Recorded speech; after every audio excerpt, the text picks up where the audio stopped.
아니 내 길이 왜 이렇습니까? 누구는 잘 사는데 왜 내는 못 삽니까? 누구는 성공하는데 나는 왜 안 됩니까? 누구는 큰 집 갖고 있는데 왜 나는 이렇습니까? 누구는 재능이 있는데 왜 이렇습니까? 내 인생의 길은 왜 험합니까? 우리는 거기에 토를 달고 불평할지 모르지만 하나님의 사람들, 예수 그리스도를 믿음으로 말미암아 예수 그리스도의 피로 재시씀을 받고 하나님으로부터 창세전에 택함을 받은 하나님의 백성들은 하나님께서 어떤 일이 있더라도 하나님께서는 그 사람을, 하나님의 자식된 그 사람을 최상의 길, 최고의 길로 인도하시는 분이 하나님이신 것을 믿는 여러분들이 되시기를 주님의 이름으로 축원합니다. 믿으셔야 돼요. 이게 우리 신앙의 길이에요. 어두운 길이라 할지라도, 힘든 길이라 할지라도, 아픈 길이라 할지라도, 정말 험한 광야의 길과 같은 내 인생의 길이라 할지라도 이 길로 하나님께서 나를 인도하시는 거라 믿으셔야 돼. 왜 믿으셔야 됩니까? 그 길이 최상의 길이니까. 하나님이 보시기에 그 길이 최상의 길이니까 하나님께서 그 길을 인도하세요. 우리는 내일 일을 모르지만 하나님은 어떠십니까? 나의 내일을 아세요. 나의 내일을 아세요. 나는 내일 일을 몰라요, 여러분. 하나님은 나의 내일을 아세요. 그리고 하나님은 내 앞길에 위험과 장애가 있는 거 우리는 모르지만 하나님은 아세요. 하나님은 우리 앞에 저주와 죽음이 있는 거 우리는 모르지만 하나님은 아세요. 하나님은 우리 앞에 복된 길과 불행한 길이 있는 거 우리는 모르지만 하나님은 어느 길이 복된 길인지 아세요. 하나님은 우리 앞에 옳은 길과 불의한 길이 있는 거 하나님은 어느 길이 있는지를 아시지만 저와 여러분들은 어느 길이 옳고 어느 길이 그른지 모르는 존재들이 바로 저와 여러분들이에요. 그러니까 누가 우리를 인도해야 됩니까? 하나님께서 인도하셔야 돼요. 우리는 어떤 형편에 있든지 하나님께서 인도하심을 믿고 최상의 길로 인도하심을 믿고 하나님이 인도하시는 길을 뭐 없이 따라가야 됩니까? 불평 없이 따라가야 돼요. 불평 없이 따라가야 돼요. 누구의 인생 앞에도 어려움다. 어느 가정도 평탄하고 조용하고 만족하고 행복해하는 가정 한 가정. 그 가정에 이런저런 크고 작은 시련과 어려움과 고통들이 가정마다 다 있어요. 하나님께서는 어떨 때 때로는 지름길로도 우리를 인도하시지만 하나님께서는 돌아가는 길로 인도할 때도 있어요.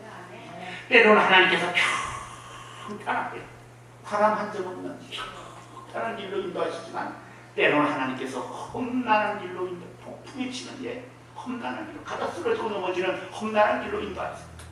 때로는 하나님께서 웃음이 만발한 길로 우리를 인도하시지만 때로는 하나님께서 우리를 눈물의 골짜기로도 인도하시는 분 하나님이세요. 눈물의 골짜기. 살아오시면서 예수 믿으면서 눈물의 골짜기를 지나가 보신 분들 있나요? 한 번 정도는 지나가 보셔야 돼요. 눈물을 흘리면서 하나님이 인도하시는 길을 눈물을 흘리면서 지나가 보셔야 돼요. 하나님께서 때로는 웃음이 만발한, 때로는 눈물을 펑펑 쏟는 그런 길을 인도하실 때 이럴 때 어떻게 해야 되는가? 시편 84편 5절로 6절 주께 힘을 얻고 그 마음에 시온의 대로가 있는 자는 복이 있나니 그들이 눈물의 골짜기로 지나갈 때 그곳에 많은 샘이 있을 것이며 이른 비가 복을 채워 주나이다. 주께 힘을 얻고 그 마음에 시온의 대로가 있는 자, 어려움이 있고 눈물의 골짜기를 지난다 할지라도 하나님을 변함없이 요동하지 않고 신뢰하는 그 사람은 복이 있는데 그들이 눈물의 골짜기로 지나갈 때 그곳에 많은 샘이 있을 것이며 하나님께서 복된 샘을 터뜨려 주시고 이른 비가 복을 채워 주시나이다. 하나님이 복된 비를 내려주세요. 사랑하는 여러분들 가운데 눈물의 골짜기 지나가시는 분들이 있습니까? 요동하지 말고, 신앙에서 요동하지 말고, 신앙에서 흔들리지 말고 하나님만 굳게 신뢰하셔야 돼요. 하나님만 굳게 신뢰하세요. 그래서 하나님의 주시는 힘을 얻어서 그 눈물의 골짜기 지나가면 하나님께서 복된 샘물을 터뜨려 주시고 하나님께서 우로 복된 비를 내려주시는 분, 우리 하나님이세요. 하나님은 절대로 앵무리가 없어요. 하나님은 절대로 우리가 신뢰하는 만큼 하나님은 복을 허락해 주시는 분이 하나님이세요. 일세요. 또 하나님은 우리를 어떤 길로 인도하십니까? 첫 번째는 하나님 우리를 최상의 길로 인도하시고, 두 번째는 하나님의 뜻을 이루는 길로 인도하세요. 요새 노예로 팔려가지 않습니까? 그 사랑을 받은, 아버지에게 사랑을 받은, 부유한 집에서 아버지의 사랑을 받은 11번째 아들 요셉.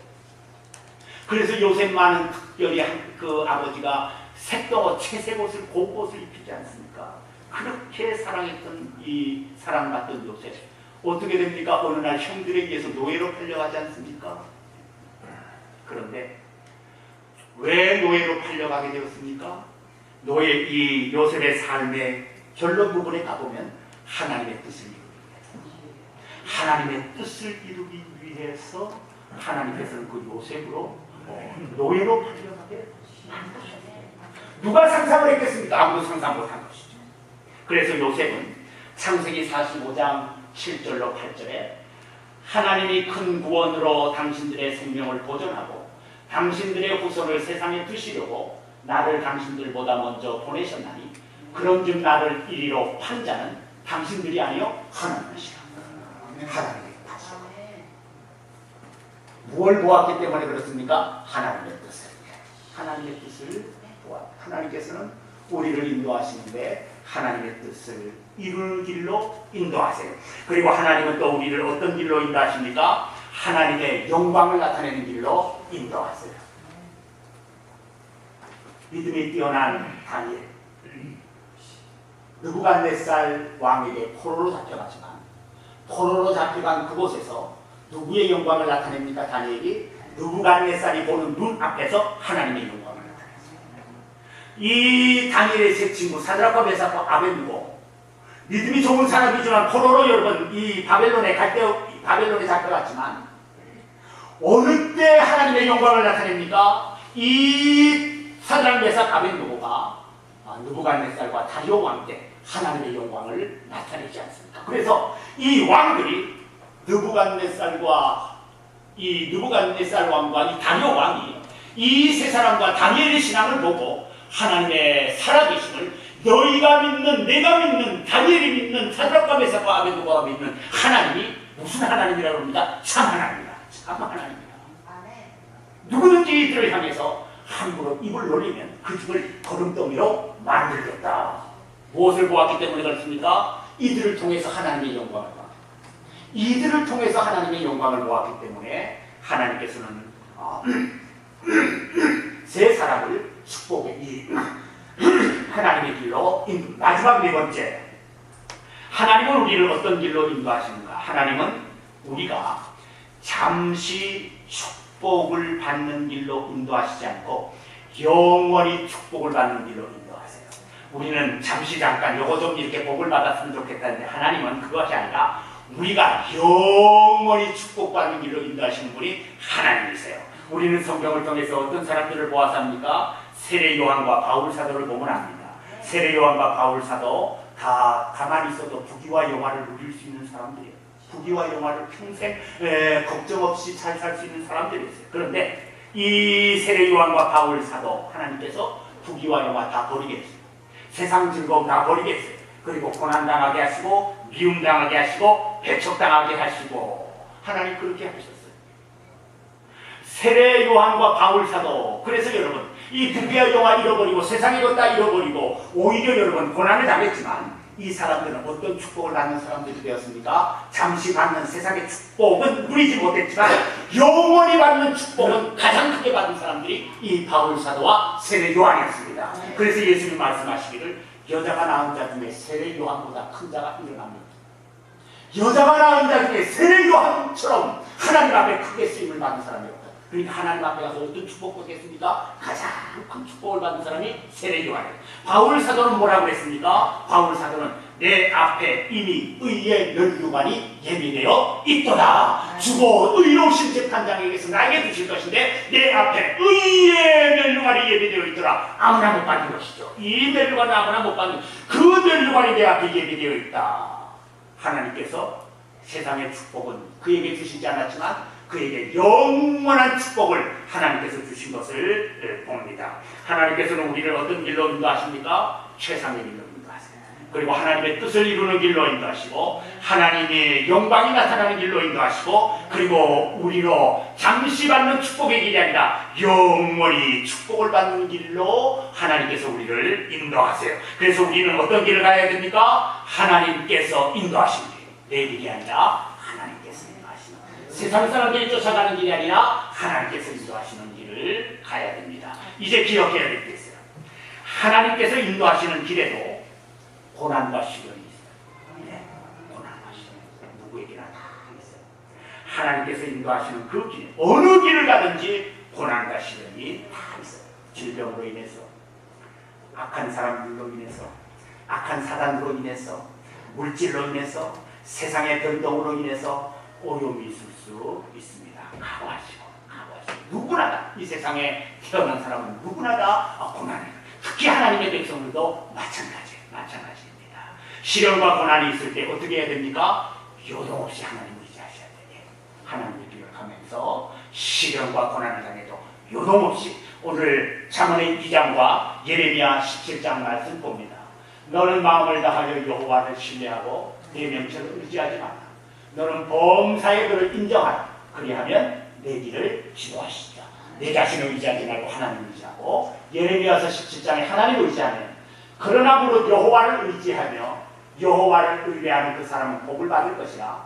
그는 물가에 심어진 나무가 그 뿌리를 강변에 뻗치고 더위가 올지라도 두려워하지 않으며 그 잎이 청청하며 가무는 해에도 걱정이 없고 결실이 그치지 아니함 같으리라. 예, 변함없이 어떤 세상의 물결이 나에게 와서 이리 치고 저리 쳐도 변함없이 하나님을 신뢰하는 사람, 하나님 복 주세요. 하나님 복을 주세요. 어떤 어려움이 와도 요동없이 하나님만을 믿고 신뢰하는 저와 여러분들이 되시기를 주님의 이름으로 축원합니다. 제 얘기 조금 하고 마칩니다. 제가 국민학교 5학년 때 부산에 살 때 저희 부모님 사업에 실패했어요. 그래서 서울로 오게 됐죠. 국민학교 5학년 때. 그때부터 저희 집 어려웠어요. 정말 어려웠습니다. 그러다가 고등학교 2학년 때 제가 그리스도를 만나게 됐죠. 그리스도를 영접하게 됐죠. 체험을 하게 됐죠.